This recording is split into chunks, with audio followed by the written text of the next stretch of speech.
السلام عليكم.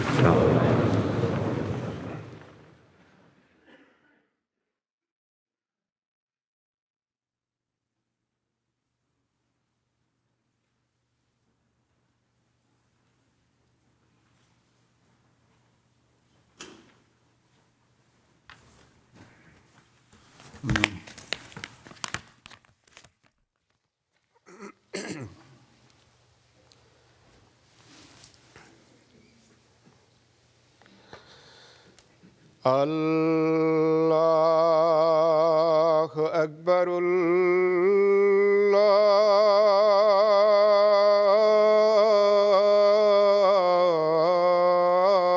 الله أكبر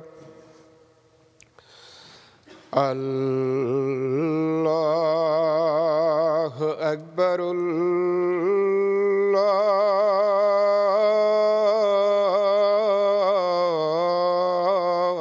الله أكبر أشهد أن لا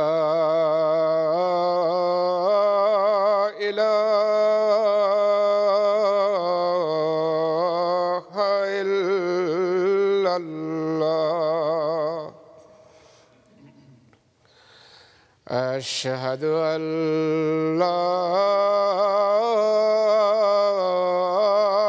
إله إلا الله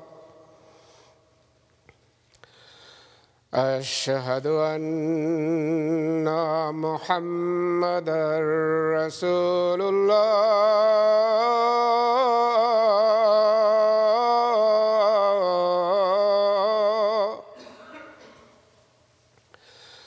أشهد أن محمدًا رسول الله حي على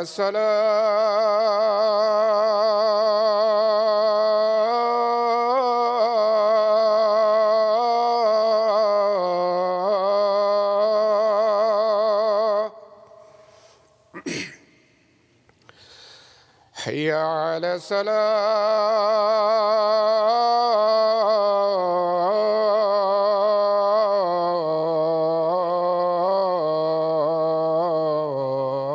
الصلاة حي على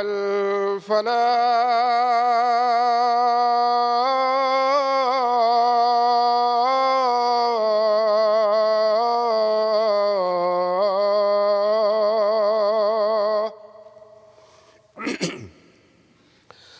حي على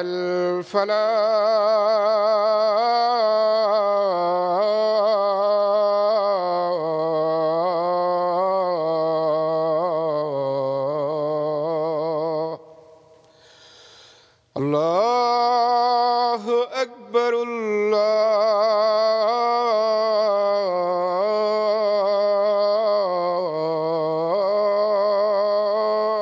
الله أكبر لا إله إلا الله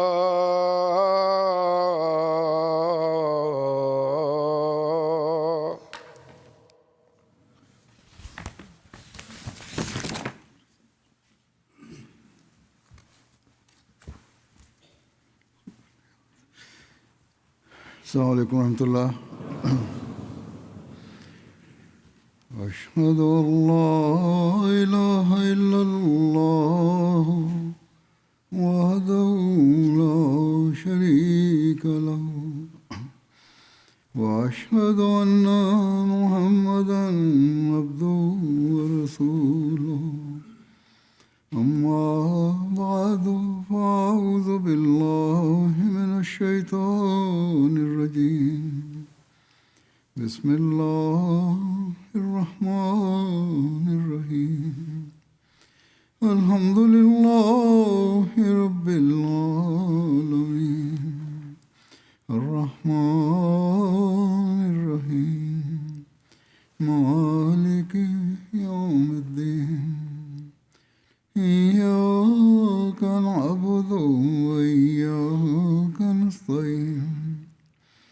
اهدنا الصراط المستقيم صراط الذين أنعمت عليهم غير المغضوب عليهم ولا الضالين.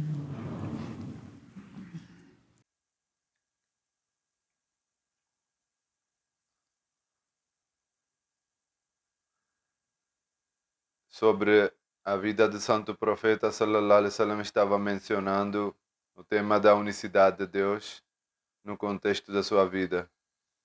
Os detalhes sobre a destruição dos ídolos na época de conquista de Meca já foram mencionados. Tudo isso foi feito por ele como uma declaração de unicidade de Allah, o Altíssimo, mostrando que os ídolos que vocês adoram estão nessa condição. Assim, vimos que os grandes ídolos dos idólatras ao redor de Meca, como Manat, Uzá, ou os outros, foram todos destruídos, demolidos. Nesse contexto, há também uma narração sobre ídolo chamado Lat, dos habitantes de Taif. Os moradores de Taif, em relação ao seu ídolo Lat, ao qual chamavam Rabbah, ou seja, a deusa, solicitaram que ele não fosse destruído por 3 anos. Eles apresentaram esse pedido ao santo profeta, sallallahu alaihi wasallam. No entanto, o zelo do mensageiro de Allah pela unicidade não aceitou essa concessão. Então os habitantes de Taif pediram novamente que pelo menos por um ano não fosse derrubado, mas o santo profeta não aceitou. E depois eles disseram que permita pelo menos por um mês, para que as pessoas possam entrar no Islã e para que os ignorantes e as mulheres não afastem do Islã, por causa da destruição dos ídolos, do ídolo. Porém, o santo profeta sallallahu alaihi wasallam também não concedeu isso e enviou Hazrat Abu Sufyan e Hazrat Mughira bin Shu'bah para destruírem esse ídolo. Seu zelo pela unicidade não permitiu que de forma alguma esses ídolos continuassem existindo, especialmente quando o governo islâmico já havia estabelecido. É narrado pelo Abu Hayyaj que ele disse a Ali ibn Abi Talib, lhe disse: devo eu não enviar para a mesma missão para a qual o santo profeta me enviou, que não deixes nenhuma estátua sem destruí-la, nem deixes nenhum túmulo elevado sem nivelá-lo. Por quê? Porque essas coisas negam a unicidade de Deus. E em um governo islâmico isso não pode ser tolerado de forma alguma. Contudo, é lamentável que hoje em dia um grande número dos muçulmanos tenha se envolvido em adorar túmulos, fazer prostração diante deles, e em vez de pedir a Deus, pedem às pessoas enterradas nesses túmulos, exagerando extremamente nesse comportamento. Não há dúvida de que o santo profeta sallallahu alaihi wasallam enfrentou uma nação poderosa como idólatras de Meca para estabelecer a unicidade de Allah. E por fim, purificou a Kaaba de 360 ídolos. Mas além disso, ele também realizou um grande e abençoado esforço para estabelecer a unicidade de Deus nos corações daqueles que aceitaram o Islã. E por meio de sua força espiritual, formou uma comunidade que amava a unicidade de Allah. Ele, santo profeta sallallahu alaihi wasallam, educou seus companheiros de maneira tão sutil e excelente que nem sequer um traço de idolatria surgiu em seus pensamentos. E por isso também os proibiu de exagerarem em seus elogios ao profeta.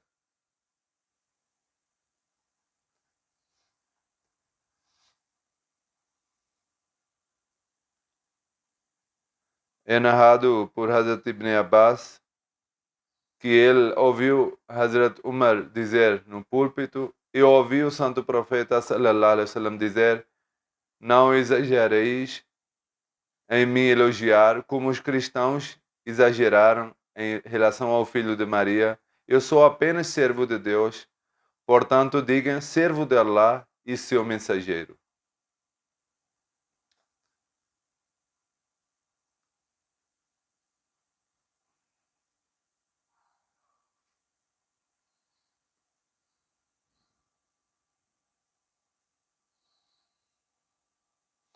É narrado por Hazrat Abdullah bin Umar, radiallahu anhu, que Santo Profeta sallallahu alaihi wasallam encontrou Hazrat Umar bin Khattab enquanto ele viajava com uma caravana e fazia juramento por seu pai. O Santo Profeta sallallahu alaihi wasallam disse: ouça, Allah vos proíbe de jurar por vossos antepassados. Quem quiser jurar, que jure por Allah ou permaneça em silêncio. Ele não tolerava em qualquer coisa.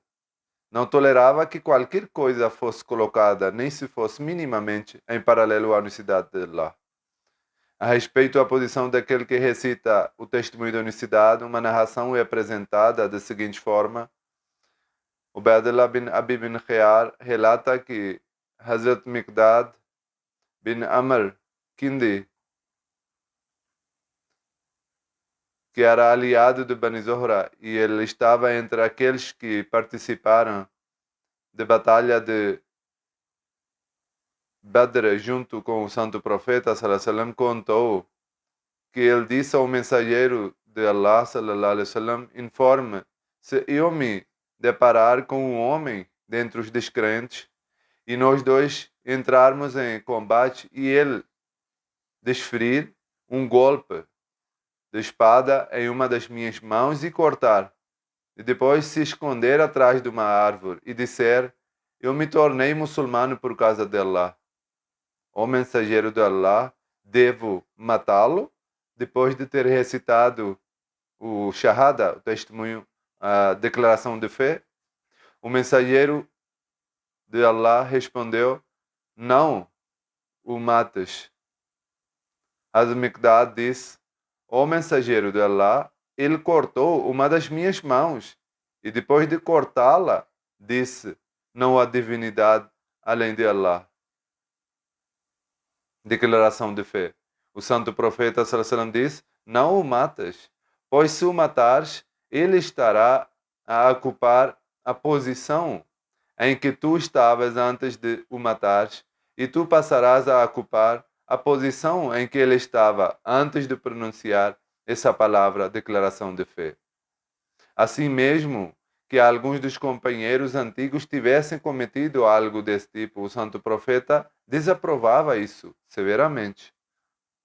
Mas observamos a condição de alguns estudiosos de hoje no Paquistão, apesar de os Ahmadis recitarem o testemunho de fé, o Kalima, o nível de opressão a que são submetidos não tem limite. Julgamento desses opressores já foi declarado pelo Santo Profeta nesta narração. De qualquer forma, aqueles que seguem esses clérigos extremistas deveriam refletir sobre isso. Ainda nesse contexto, há outra narração. Hazrat Usama bin Zaid relata que o mensageiro de Allah nos enviou em uma expedição. Pela manhã, chegamos a um lugar chamado Arqat, na região da tribo de Juhayna. Arqat era o nome de uma localidade ali. Lá capturei um homem e ele disse: La ilaha illallah, não há divinidade além de Allah. Mas mesmo assim eu o atingi com minha lança. Depois disso senti um aperto no coração, pois ele tinha dito: não há divinidade além de Allah, e ainda assim eu o matei. Então mencionei isso ao Santo Profeta sallallahu alaihi wasallam. O Santo Profeta disse, ele não disse que não há divindade além de Allah, e ainda assim tu o mataste. Eu disse ao mensageiro de Allah, Santo Profeta, ele disse isso por medo de arma. O Santo Profeta respondeu: por que não abriste o coração dele para saber se ele disse isso com sinceridade ou não? Santo Profeta continuou repetindo isso para mim até que eu desejei que estivesse aceitado o Islã naquele mesmo dia. Em uma outra narração, Hazrat Jabir narra que um homem veio ao Santo Profeta sallallahu alaihi wasallam e disse: "Ó mensageiro de Allah sallallahu alaihi wasallam, quais são as duas coisas que tornam obrigatórios o paraíso e o inferno?" Ele respondeu: "Quem morrer em um estado em que não associa nada como parceiro a Allah entrará no paraíso, e quem morrer enquanto associa algo como parceiro a Allah entrará no fogo." Mahmud bin Labid relata que o santo profeta sallallahu alaihi wasallam diz: "Aquilo que eu mais temo por vós é o shirk menor." Os companheiros perguntaram: "Ó santo profeta, o que é shirk asgar, shirk menor?" Ele respondeu: "Riá, ostentação." No dia de juízo final, quando as pessoas forem recompensadas por suas ações, Allah dirá: aqueles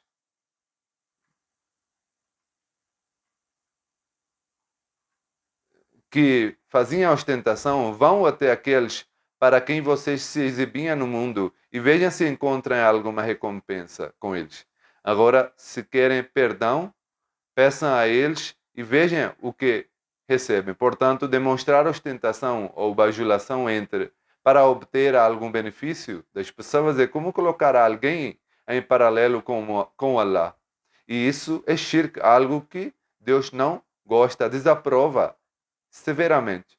Hazrat Abdullah relata que quando foi revelado o versículo Allazina amanu walam yalbisu imanahum bizulmin, aqueles que creram e não misturaram sua fé com injustiça, os companheiros do Santo Profeta disseram: quem dentre nós não comete injustiça? Há muitas vezes em que cometemos injustiça sem nem perceber. Então o Santo Profeta revelou, o Deus Todo-Poderoso revelou: Inna shirka la zulmun azim. Certamente associar parceiros a Allah é uma grande injustiça, ou seja, o shirk é sem dúvida uma enorme injustiça. Assim, depender de qualquer coisa além de Allah também é shirk. Devemos analisar com atenção a profundidade para ver se não há algum aspecto de shirk em nós, pois isso é uma grande injustiça.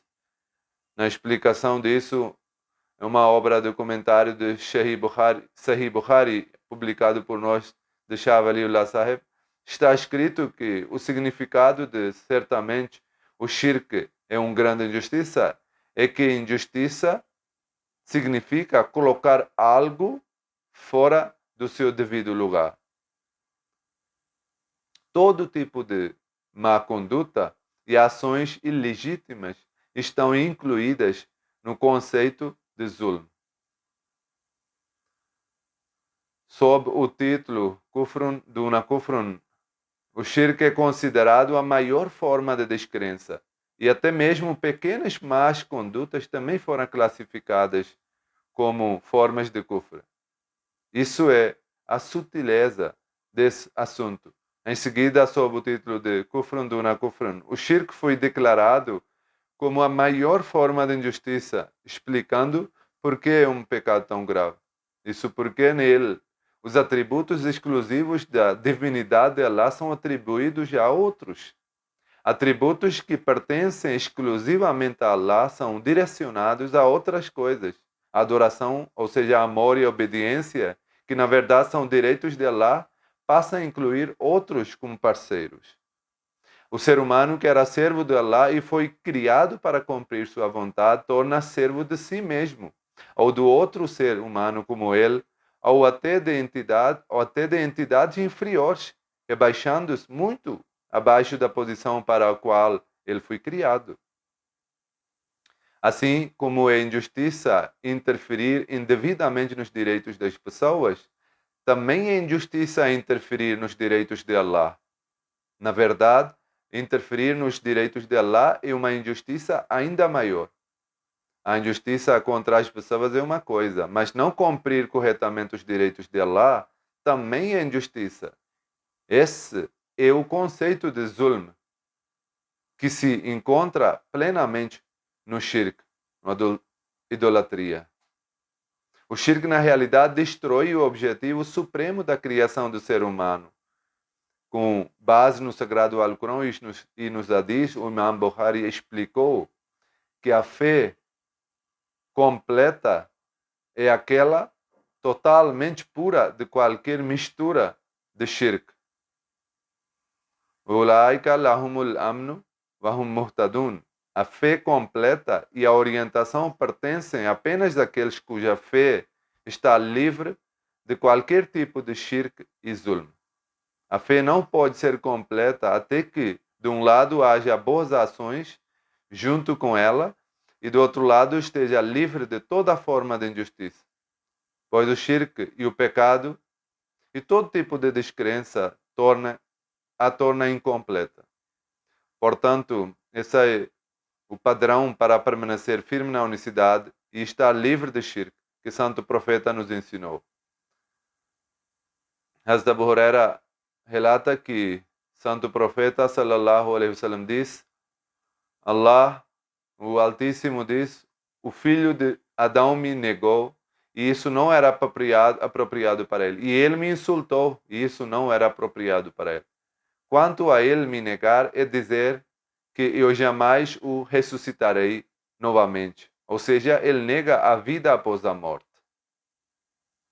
E isso é negar Allah, assim como ele o criou pela primeira vez. E quanto a ele me insultar, é dizer que eu tenho um filho, enquanto eu sou independente. Eu não gerei, nem fui gerado. E não há ninguém comparável a mim. Ele não gerou ninguém, nem foi gerado, e ninguém compartilha de seus atributos. Isso é o que a Surat Al-Ikhlas esclarece. Em um lugar, o Messias Prometido al-Islam explica sobre Surat Al-Ikhlas. Allah Altíssimo afirma: Allahu Samad. Ou seja, Allah é aquele que quem todos dependem e ele não depende de ninguém. Ele diz que nessa pequena expressão, que nem sequer chega ao tamanho de uma linha, deve ser observada com atenção, pois com quanta sutileza e excelência ele declara que a existência de Deus está totalmente livre de qualquer tipo de parceiro. Ela purifica Allah de toda forma de shirk. A explicação disso é que, do ponto de vista racional, a parceira pode existir em 4 formas. Se observarmos racionalmente, há 4 maneiras em que algo pode ter parceiro. Às vezes na quantidade, às vezes no grau ou posição, às vezes na linhagem e às vezes na ação e nos seus afeitos. Assim, nesse versículo foi esclarecido que Deus está livre de todas essas 4 formas de parceria. Foi explicado claramente que Ele é único em número, não 2 nem 3, Ele é Samad, ou seja, é único em seu grau de existência, em sua condição de ser necessário e no fato de que todos dependem dele. Quanto à sua posição e ao fato de alguém depender dele, ele é totalmente único. Tudo além dele é apenas possível de existir e perecível por natureza. Coisas que estão destinadas a desaparecer por si mesmas, enquanto ele é eterno, sempre existiu e sempre existirá. Todas as coisas do mundo dependem dele a todo momento. Ele é Lam Yalid, ou seja, ele não tem filho, para que alguém, por ser seu filho, se torne seu parceiro. E ele é Lam Yulad, ou seja, ele não tem pai, para que alguém, por ser seu pai, se torne seu parceiro. E ele é Walam Yakullahu Kufuwan Ahad, ou seja, não há ninguém igual a ele em suas ações, para que alguém possa ser considerado seu parceiro em seus atos. Dessa forma, foi declarado que Allah está puro e elevado acima de todas essas 4 formas de parceria, e ele é único sem parceiro qualquer. Hazrat Aisha relatou que Santo Profeta sallallahu alaihi wasallam enviou um homem como líder de uma expedição. Esse homem, ao conduzir a oração com seus companheiros, recitava o sagrado Alcorão e sempre concluía com Qul Huwallahu Ahad, Surat Ikhlas, no final. Quando eles retornaram, mencionaram isso ao Santo Profeta. Santo Profeta diz: perguntem a ele por que fazia isso. Então perguntaram a ele e ele respondeu: porque essa sura contém os atributos de misericordioso e eu gosto de recitá-la. Então o Santo Profeta sallallahu alaihi wasallam diz: diga a ele que Allah o ama. Ou seja, isso é a declaração de unicidade de Allah. Então escuta, Allah também te ama. Também encontramos exemplos cheios de conhecimento espiritual do amor dos companheiros por Allah e pela unicidade. Em uma narração, Hazrat Anas bin Malik relata que um homem dentre os Ansar liderava a oração deles na mesquita de Quba. Sempre que recitava uma sura na oração, ele começava com Surat Ikhlas, Qul Huwallahu Ahad. E após terminá-la, recitava outra sura junto com ela. Ele fazia isso em cada rakah. O primeiro caso foi de uma expedição. Este aqui era algo que o imam de uma região que fazia isso regularmente. Seus companheiros falaram com ele e disseram: tu recitas essa sura e ainda assim consideras que não é suficiente até recitar outra junto com ela? Recita apenas essa sura, ou deixa recitar outra. Ou recita uma outra. Ele respondeu: eu não a deixarei, o Surat Ikhlas. Se quiserem que eu lidere a oração dessa forma, então farei. Mas se não gostarem, eu vos deixo. Não tenho necessidade de ser o imam. E eles o consideravam o melhor dentre eles e não gostavam que outra pessoa liderasse a oração em seu lugar. Quando o Santo Profeta veio até eles, contaram-lhe isso, que esse homem recitava Surat Ikhlas em cada rakah, antes de qualquer outra sura. Então, ele disse: ó fulano, o que te impede de fazer o que teus companheiros dizem? E o que te leva a recitar essa sura em cada rakah? Ele respondeu: ó mensageiro de Allah, eu amo essa sura. Então, o mensageiro de Allah, sallallahu alaihi wasallam, disse: certamente, este amor te fez entrar no paraíso. Ou seja, o amor pela Surat Ikhlas te levou ao paraíso. A força espiritual e o treinamento do Santo Profeta, sallallahu alaihi wasallam, transformaram os companheiros em verdadeiros faróis que guiavam para a unicidade. Em uma narração de Sahih Bukhari, também é mencionado que o Santo Profeta sallallahu alaihi wasallam declarou que essa sura equivale a 1/3 do Alcorão. Na explicação disso, Hazrat Muslim radhiyallahu anhu escreveu que o fato de essa sura ser considerada 1/3 do Alcorão não significa que ela corresponde a 1/3 do volume do Alcorão. O que isso quer dizer é que seu conteúdo possui uma importância especial. Ao estudar Alcorão e os Hadith, percebe-se que nos últimos tempos surgiriam 2 grandes conflitos. Seria de Dajjal e a outra fitna de Yajuj Majuj. E ambos, um após o outro, confrontariam o Islã. Um desses conflitos apresenta a crença em 3 deuses, em vez de um Deus único, ou seja, Deus Pai, Deus Filho e Deus Espírito Santo. E outro conflito é o do materialismo, que nega completamente a existência de Deus. O Alcorão Sagrado refutou as crenças ambos e apresentou ensinamentos corretos. O Sagrado Alcorão está repleto da afirmação de Deus como Pai no sentido sustentador e afirma que Ele é o Senhor e que é um. Ou seja, Ele afirma a existência de Deus único, o Allah. Ao mesmo tempo, rejeita com toda a força a ideia de Deus Filho e Deus Espírito, Espírito Santo. Allah nega que haja outros deuses junto com ele. Assim, o Alcorão estabelece a verdadeira unicidade de Deus, o Pai, e refuta essas outras concepções do Filho e do Espírito Santo. Portanto, é claro que, como afirmação da unicidade de Deus constitui uma parte essencial do Alcorão, a Surat Al-Ikhlas também é considerada um terço do Alcorão.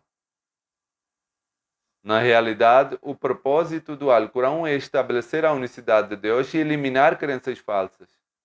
E essa sura, de forma extremamente concisa e completa, esse ensinamento, refutando crenças falsas e esclarecendo verdadeira unicidade, ela não é apenas um terço, mas, em certo sentido, equivale ao Alcorão inteiro. Portanto, quando o santo profeta declarou que essa sura equivale a um terço do Alcorão, isso não foi um exagero, mas uma afirmação baseada na importância do seu conteúdo.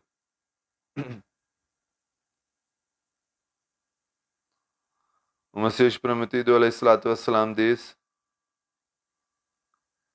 saibam com certeza que o verdadeira e perfeita unicidade só pode ser obtida por meio de um profeta, assim como nosso profeta fez com os que eram ateus e desviados da Arábia acreditassem na existência de Deus, mostrando-lhe milhares de sinais celestiais. E até hoje, aqueles que seguem perfeitamente o santo profeta apresentam esses sinais aos materialistas. A verdade é que enquanto uma pessoa não testemunhar as forças vivas de Deus, Satanás não vai sair do seu coração. Nem a verdadeira unicidade entra no coração dele. Nem ela pode alcançar uma convicção firme na existência de Deus. E essa unicidade pura e perfeita só pode ser alcançada por meio do santo profeta. Hoje, nesta era, até mesmo aqueles que na prática dizem crer na unicidade de Deus, que aparentemente afirmam que creem em Deus único, desviaram seu olhar. Os conflitos de Yajuj, Majuj e do Dajjal são coisas separadas, são desafios externos, mas entre os próprios muçulmanos também não restou a verdadeira compreensão da unicidade. Assim, nessas circunstâncias, era necessário que o servo do santo profeta, sallallahu alaihi wasallam, o Messias prometido, al-Islam, viesse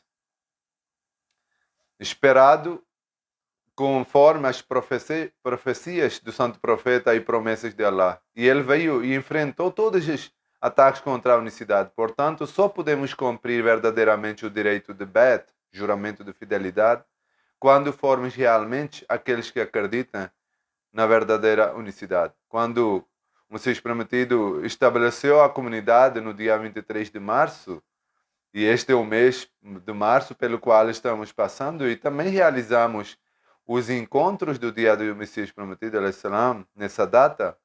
Isso é feito porque aquele servo do santo profeta que lá enviou, conforme sua promessa, foi enviado para estabelecer a unicidade. Então, quando ele estabeleceu a comunidade, ao entrarmos na comunidade e na Beit, fizemos o compromisso de permanecer firme na unicidade. E o direito da verdadeira unicidade só será cumprida quando cada um de nós se esforçar para estabelecer essa unicidade dentro de nós, em sua família e na sociedade. Que Allah conceda a todos os muçulmanos a capacidade de aceitar aquele que ele enviou e estabelecer a unicidade e de superar os conflitos de Yajuj, Majuj e do Dajjal que hoje atacam com grande intensidade. Em relação ao Isra do santo profeta, há uma narração relatada por Hazrat Abdullah bin Masud, que o santo profeta diz: eu encontrei Ibrahim naquela noite em que fui levado na viagem do Isra. Ele disse ao Muhammad sallallahu alaihi wasallam: transmite saudações, salam, minha salam à tua comunidade e informa que o paraíso tem solo puro, água doce e uma vasta planície. E suas plantas são Subhanallah, Alhamdulillah, La ilaha illallah e Allahu Akbar. Então, um crente deve realizar esse zikr com profundidade, alcançando uma compreensão completa da unicidade de Allah. Somente assim há sucesso. Nós cremos em Allah como único e sem igual. Em uma narração é relatado este hadith Qudsi. Hazrat Anas bin Malik relata que o santo profeta disse, o Deus Todo-Poderoso diz: ó filho de Adão, enquanto tu me invocares e tiveres esperança em mim, eu te perdoarei, apesar do que houver em ti, e não me importo. Ou seja, ainda que existam fraquezas e falhas em ti, eu te perdoo, pois tu me suplicas.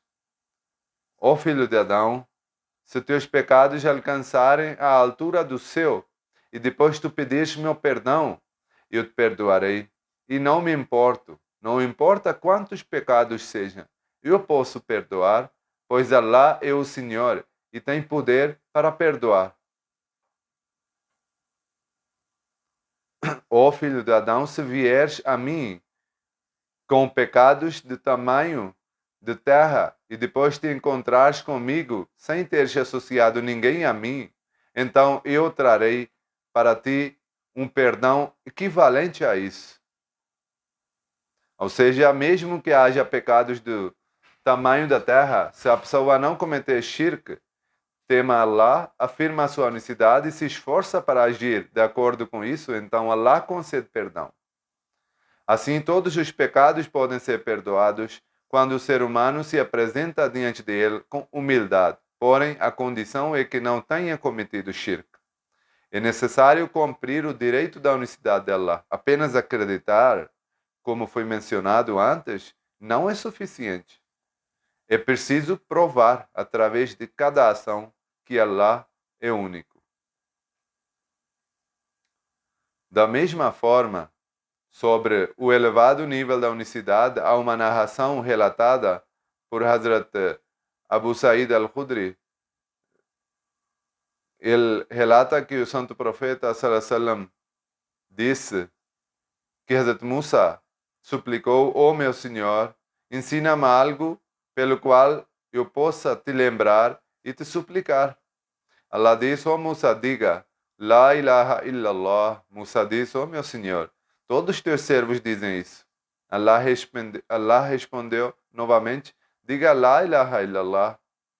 Musa disse: ó meu Senhor, eu quero algo especial para mim.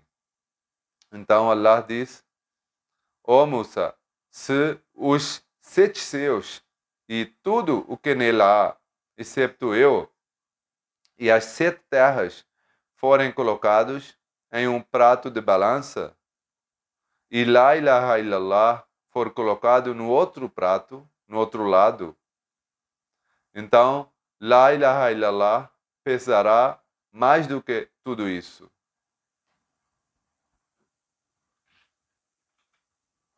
Ou seja, todas as criações dos céus e da terra, todas as existências e boas ações, se forem colocadas de um lado e La ilaha illallah do outro lado, então o peso de La ilaha illallah será maior que tudo isso.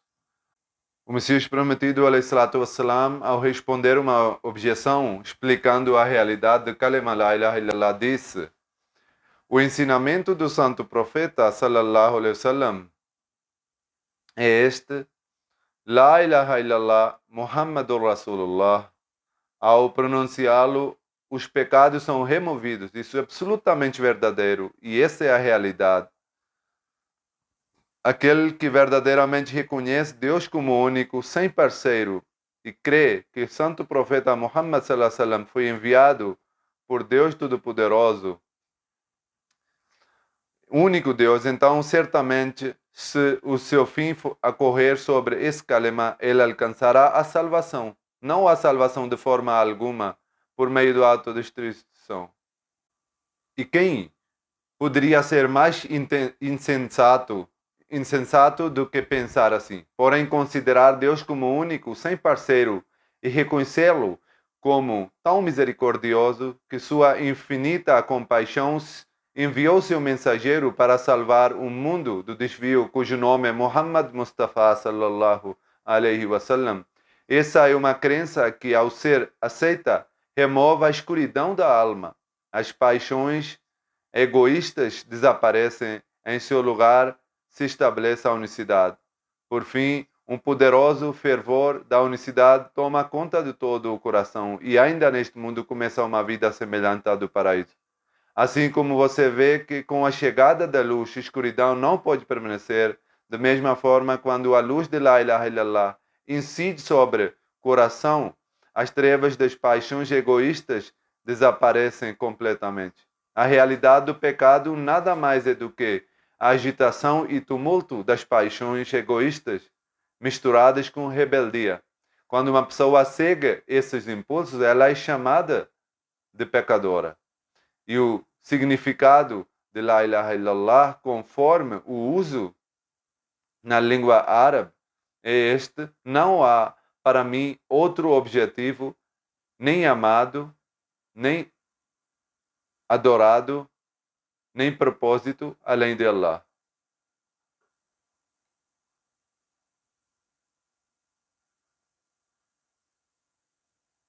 Ou seja, além de Allah, não há nada, aquele que eu busque, nem ame, nem adore, nem algo que eu considere como finalmente da minha vida. É evidente que esse significado é completamente oposto à realidade do pecado e à sua origem.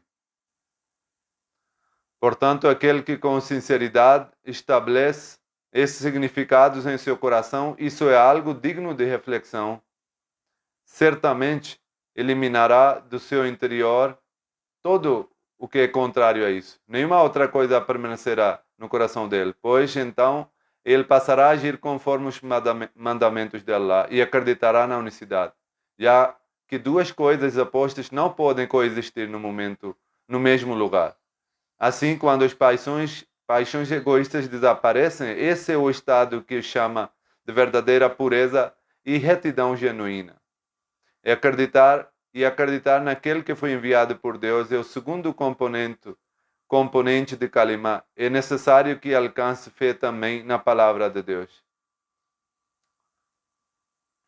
Por aquele que declara querer obedecer a Deus, deve também crer em seus mandamentos. E crer nos mandamentos não é possível sem crer naquele por meio do qual santo profeta, por meio do qual a mensagem foi trazida, que é o profeta.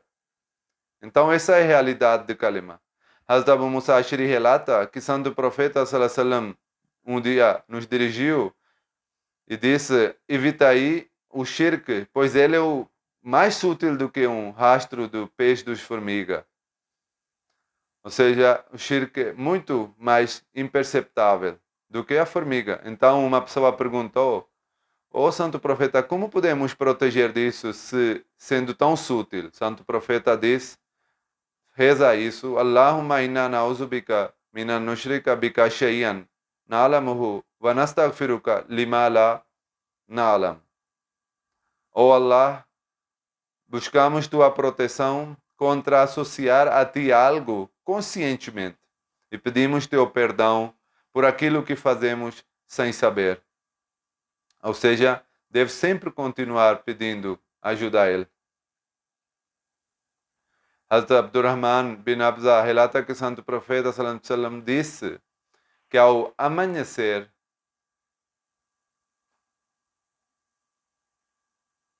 costumava recitar essa súplica: Asbahna ala fitrat al-islami wa ala kalimat al-ikhlasi wa ala dini nabiyyina Muhammad sallallahu alaihi wasallam wa ala millati abina Ibrahim hanifan musliman wa ma kana min al-mushrikin.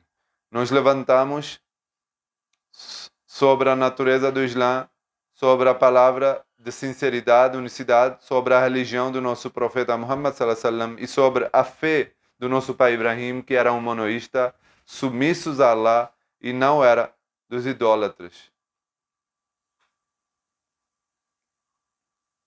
Ou seja, ao acordar, deve-se lembrar Allah antes de tudo. Hazrat Abdullah bin Masud relata que ao entardecer, Santo Profeta recitava Amsayna wa amsal mulk lillahi walhamdulillahi la ilaha illallah wahdahu la sharika lah.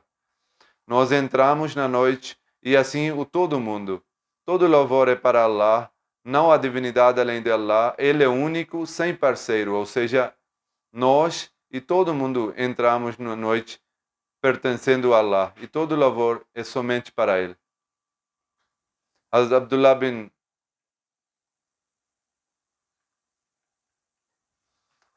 bin Buraida Aslami relata que seu pai disse, Santo Profeta sallallahu alaihi wasallam ouviu um homem fazendo súplica, dizendo, Allah, te peço por meio do fato de que testemunho que tu és o Allah, não há ninguém digno de adoração além de ti, tu és único, independente, não geraste nem foi gerado.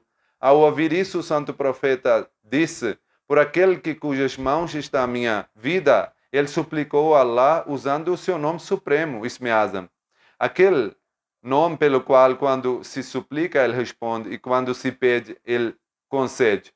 Hazrat Asma bin Umays relata que o Santo Profeta sallallahu alaihi wasallam disse, o Santo Profeta me disse, não queres que eu te ensine algumas palavras que deves recitar em momentos de dificuldade e aflição? Essas são palavras. Allahu, Allahu, Rabbi, la ushrik bihi shay'a. Allah, Allah é meu Senhor, eu não associo nada a Ele. Ou seja, quando as pessoas perguntam o que recitar em momentos difíceis, essa é uma oração. É uma outra narração.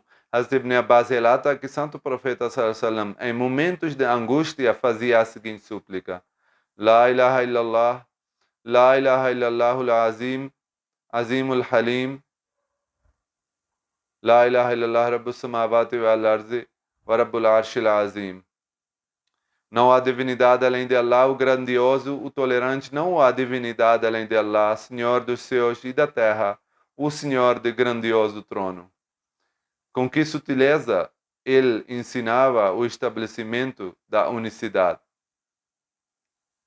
É uma narração relatada por Abu Rimsa, que seu pai disse ao mensageiro de Allah, mostra-me aquilo que está em suas costas, referindo-se ao selo de profecia, pois sou médico. Ele respondeu, o verdadeiro médico é Allah. Tu és apenas um Rafiq, alguém que traz conforto e alívio. O médico é aquele que criou e é ele quem concede a cura.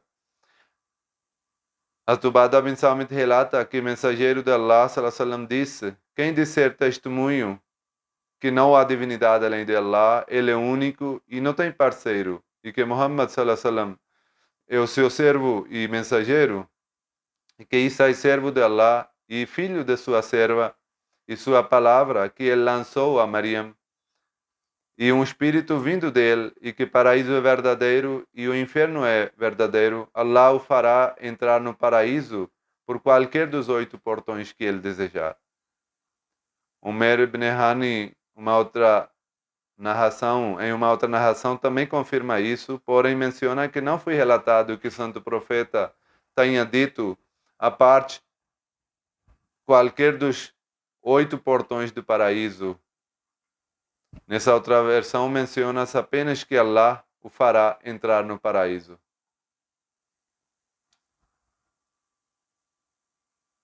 Hazrat Ibn Umar relata que o Santo Profeta sallallahu alaihi wasallam diz, o Islã está baseado em 5 coisas: adorar Allah, negar a divindade de qualquer outro parceiro, e estabelecer a oração e pagar o zakat, e peregrinar a Meca e fazer jejum no Ramadã. A Juseira, que estava entre as mulheres imigrantes, relata que o mensageiro de Allah disse, ó mulheres, é obrigatório para vocês fazerem tasbih, tahlil e taqdis, e não sejam negligentes, pois isso pode levá-las a esquecer a unicidade. E contem isso nos dedos, pois no dia de juízo final os dedos serão questionados. Ou seja, façam o zikr de Allah contando nos dedos. Proclamem sua pureza, afirmem sua unicidade e glorifiquem-no. Assim, o santo profeta sallallahu alaihi wasallam não deixava passar nenhuma ocasião, em nenhuma reunião ou qualquer grupo, sem incutir nos corações da comunidade a importância da unicidade e da sua grandeza. Nesse contexto, Al-Muslim Maud mencionou em um sermão que o mensageiro de Allah possuía tal fervor por esse assunto que até mesmo seus oponentes reconheciam que ele, ao levantar-se, sentar-se, caminhar ou em qualquer momento, estava sempre proclamando Allah.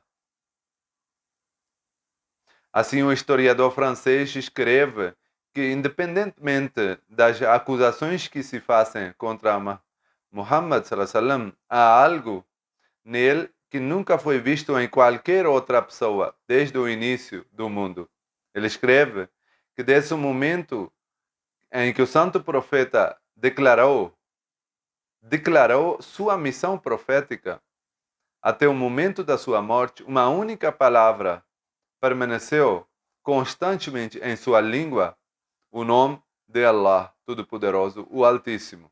Ou seja, parecia que ele tinha uma dedicação intensa, uma obsessão de fazer com que Deus fosse reconhecido e manifestado no mundo. Portanto, mesmo aqueles que chamam isso de obsessão, reconhecem que o principal e maior missão do santo profeta foi estabelecer o reconhecimento de Deus e da sua unicidade. Mesmo que chama isso de obsessão, foi justamente essa qualidade que levou as gerações posteriores a considerá-lo perfeito, ou, no mínimo, a reconhecer que alguém que passa dia e noite lembrando de Deus e buscando estabelecer sua unicidade e seus atributos não pode ser uma pessoa má. De qualquer forma, ao observar o estado do santo profeta sallallahu alaihi wasallam, fica claro que o propósito da sua vida, assim como a de todos os profetas, é eliminar o shirk, fazer com que Deus seja reconhecido e espalhar sua unicidade no mundo.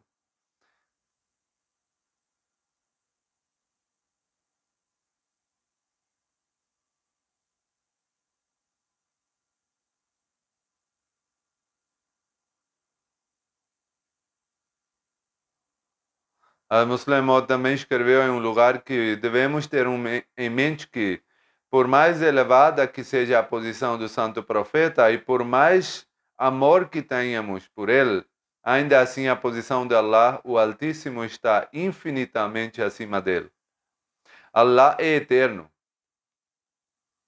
sem começo nem fim, enquanto Muhammad sallallahu alaihi wasallam é um dos maiores favores dentre os favores de Allah. Seria injustiça com o próprio profeta atribuir-lhe uma posição que diminuía a posição de Allah, pois ele mesmo nunca gostou disso, como já foi mencionado nos hadiths anteriores. Todos os seus atos são prova suficiente disso. As grandes obras que ele realizou, obras extraordinárias, que nenhum ser humano poderia realizar, por si só foram possíveis por meio do poder de Allah. Mesmo o homem mais forte não poderia realizar tais feitos, mas ainda assim, quando chegou o momento da sua doença final e da intensidade do sofrimento, Hazrat Aisha relata: antes eu pensava que aquele que sofre muito na hora de morte não é uma boa pessoa. Porém, quando vi o santo profeta, tive que mudar minha opinião. Mesmo naquele estado de extrema dor, ele tinha tanta consciência da posição de Allah que, sabendo que seus seguidores o amavam profundamente e que poderiam exagerar em relação à sua posição, ele repetia constantemente naquele momento de sofrimento,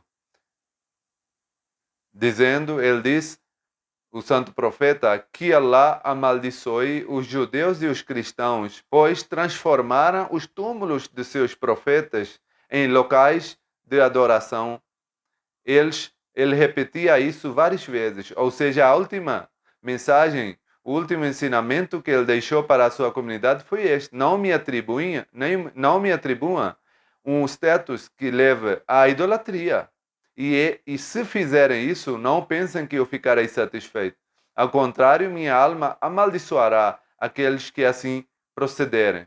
Assim, mesmo que seja para o próprio santo profeta, atribuir um status que diminua a posição de Allah não é motivo de agrado para ele. Ao contrário, tal ato se torna motivo de sua maldição sobre quem o fizer. E uma maldição pronunciada no momento de morte é extremamente grave.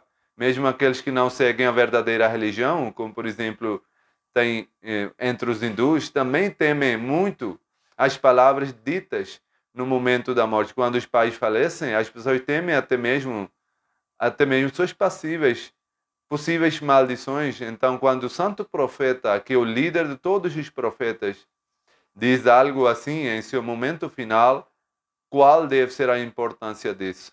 Quão grande deve ser essa advertência e essa maldição? Devemos nos proteger disso.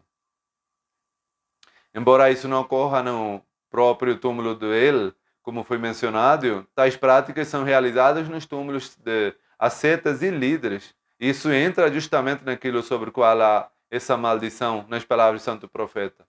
Portanto, nós que seguimos o Messias prometido, alayhi salam, devemos ter muito cuidado, devemos desenvolver a compreensão da verdadeira unicidade, entender o profundo zelo do santo profeta pelo estabelecimento da Tawhid e nos esforçar plenamente para nos tornarmos verdadeiros monoteístas. Que Allah conceda a capacidade de agir. Amém. A condição de guerra está se tornando cada vez pior. Estados Unidos e Israel estão tentando estabelecer a sua hegemonia sobre todo o mundo, especialmente sobre o mundo muçulmano, como o presidente de Israel declarou no início da guerra na Palestina, quando o primeiro ataque ocorreu, que agora o mapa dessa região e até mesmo dos países árabes seria mudado. Portanto, há esforços sendo feitos para alterar esse mapa. Os países muçulmanos ainda precisam compreender para onde essas potências estão indo. É extremamente necessário que eles se unam. O Paquistão, ouvimos que o Paquistão está tentando mediar uma reconciliação entre Irã e outros países dos Estados Unidos, como dano está ocorrendo nos países árabes. No entanto, alguns setores do Irã desenvolveram desconfiança em relação a isso, considerando isso equivocados. Inclusive, surgiram alegações que, entre os instruídos, pessoas analistas do Irã, que o Paquistão, na sua região próxima à fronteira iraniana, está treinando ou apoiando forças ligadas aos Estados Unidos, ou ajudando grupos que poderiam agir contra o Irã. De qualquer forma, isso é totalmente incorreto. O Paquistão negou essas alegações. Os inimigos querem aproveitar dessas circunstâncias para gerar estabilidade, de modo que os países muçulmanos não possam ajudar um ao outro. Por isso, há uma grande necessidade de oração que Allah nos conceda a capacidade de orar nesse sentido e também de promover a unidade entre os países islâmicos, unindo-os como um só corpo. Amém. الحمد لله نحمده ونستعينه ونستغفره ونؤمن به ونتوكل عليه ونعوذ بالله من شرور أنفسنا ومن سيئات أعمالنا من يهده الله فلا مضل له ومن يضلل فلا هادي له